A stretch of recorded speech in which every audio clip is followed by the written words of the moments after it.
Hi, I'm Nick Gillespie with Reason TV, and we are at Freedom Fest in Las Vegas, and we're talking now to Timothy Sandefur of the Pacific Legal Foundation. He helped craft many of the arguments that went all the way to the Supreme Court against Obamacare. Are there any legal remedies to Obamacare that are still likely to pan out? I think so. There are several lawsuits still proceeding, including one the Pacific Legal Foundation is litigating right now that argues that, okay, assuming that it is a tax, it's still unconstitutional because it did not originate in the House of Representatives as required by the Constitution. But then is that just a quick fix? Let's assume that goes all the way up and, yeah, you win the case, and then is it going to get rubber stamped somehow? No, I don't think so. Not with a Congress that has now repeatedly expressed its dissatisfaction with the statute and with public opinion continuing to grow against Obamacare. You know, Lord knows it would be great if Obamacare got struck down. But if you get it on a kind of technicality, is that really, is that good for the country in the long run? I think if that were to occur, possibly not, but I don't see it that way. What I see is that the several lawsuits that are continuing are part of an overall challenge that has to continue to be made, both in the courts as well as among policymakers and political leaders.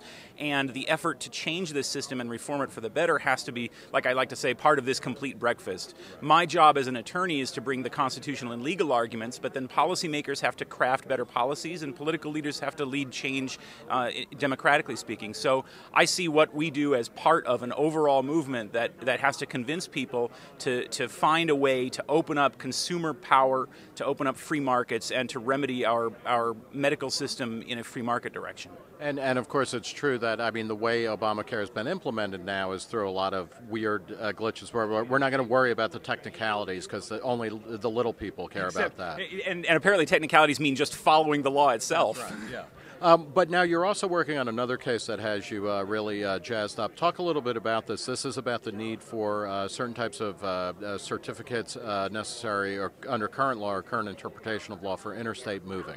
Actually, yes, within states. So most states in the country have laws called Certificate of Public Convenience and Necessity requirements. And these are licensing laws that you're required to get a license in order to run a moving company, taxi cabs, or limousines, or even hospitals have to get these kind of licenses. And so this is not an interstate issue. This is an intrastate issue. That's right. That's right. And what these laws say is they have nothing to do with whether you're skilled or competent or qualified at your job. What these laws say is you can't go into business until you first prove to the government that there needs to be a new moving company or taxi cab company or whatever. And the existing moving companies or taxi cab companies are allowed to intervene and block you from getting a license. So this is similar to a certificate of needs for new hospitals or expansion of existing hospitals. This sounds like a stupid policy wherever it is, but is it a legal one? I don't think so. I think it violates the 14th Amendment, at least when it comes to normal competitive markets. But now they control even perfectly competitive ordinary markets like moving companies. So we are challenging laws like this in Kentucky and in Nevada.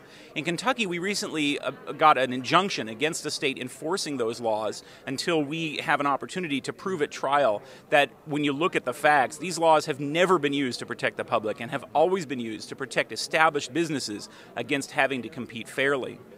We've been talking with the Pacific Legal Foundation's legal eagle, Timothy Sandefur, at Freedom Fest in Las Vegas. Tim, thanks for talking to us. For Reason TV, I'm Nick Gillespie.